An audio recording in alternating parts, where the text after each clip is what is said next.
सभी सुनने वालों को मेरा सादर प्रणाम। 7वां अध्याय।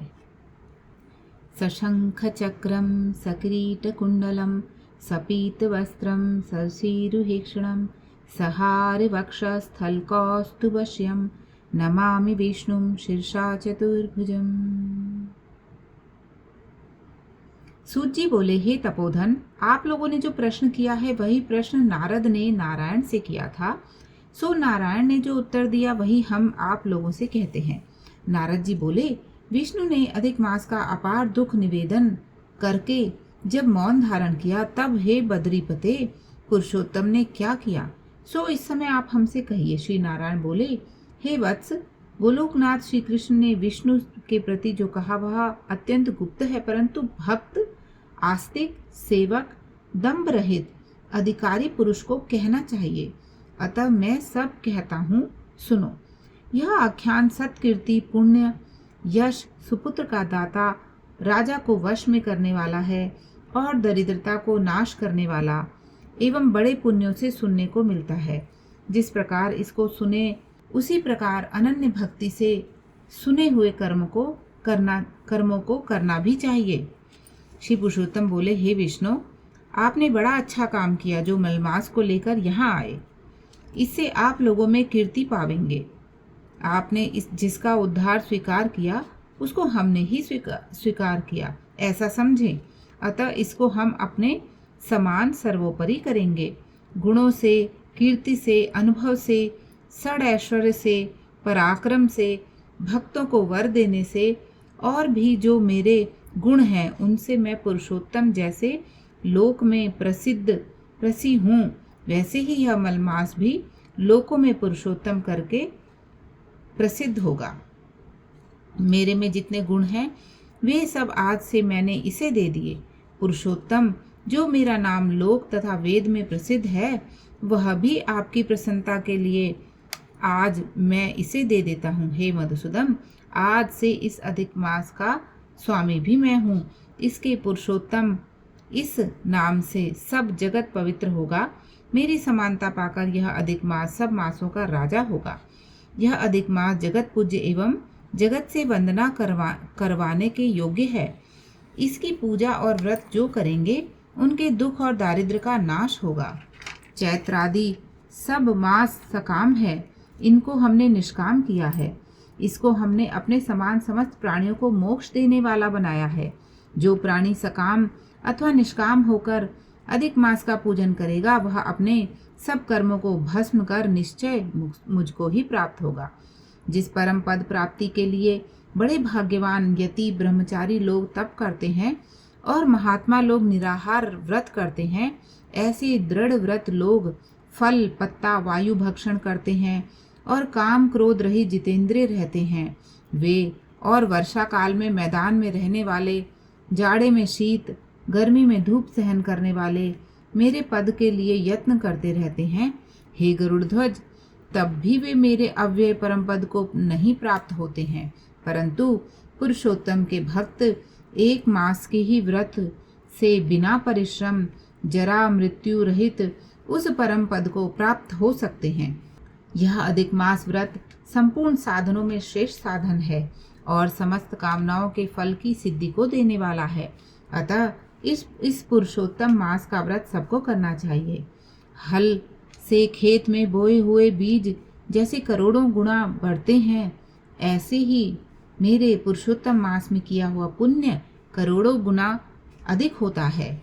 कोई चातुर्मास्य यज्ञ करने से स्वर्ग में जाते हैं, वह भी भोगों को भोगकर पृथ्वी पर आते हैं, परंतु जो पुरुष आदर से विधि पूर्वक अधिक मास का व्रत करता है वह अपने समस्त कुल का उद्धार कर मेरे में मिल जाता है।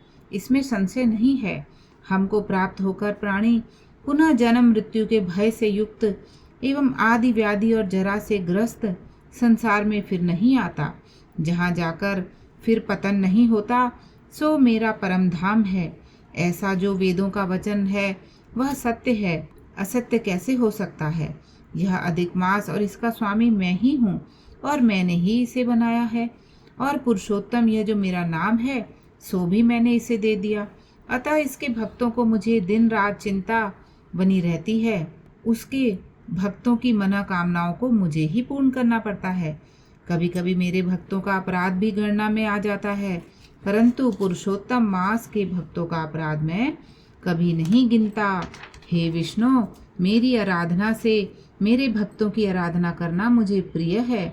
मेरे भक्तों की कामना पूर्ण करने में मुझे कभी देर भी हो जाती है, किंतु मेरे मास के जो भगत हैं उनकी कामना पूर्ण करने में मुझे कभी विलंब नहीं होता।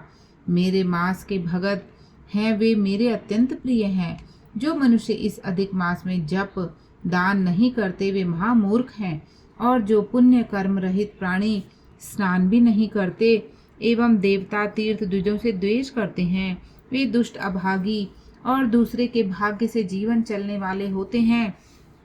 जिस प्रकार खरगोश के सींग कदापि नहीं होते, वैसे ही अधिक मास में स्नान आदि न करने वालों को स्वप्न में भी सुख प्राप्त नहीं होता।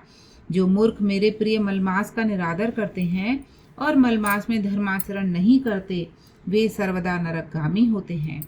प्रति तीसरे वर्ष पुरुषोत्तम मास प्राप्त होने पर जो प्राणी धर्म नहीं करते वे कुंभीपाक नरक में गिरते हैं और इस लोक में दुख रूप अग्नि में बैठे स्त्री पुत्र पौत्र आदि से उत्पन्न बड़े भारी दुखों को भोगते हैं।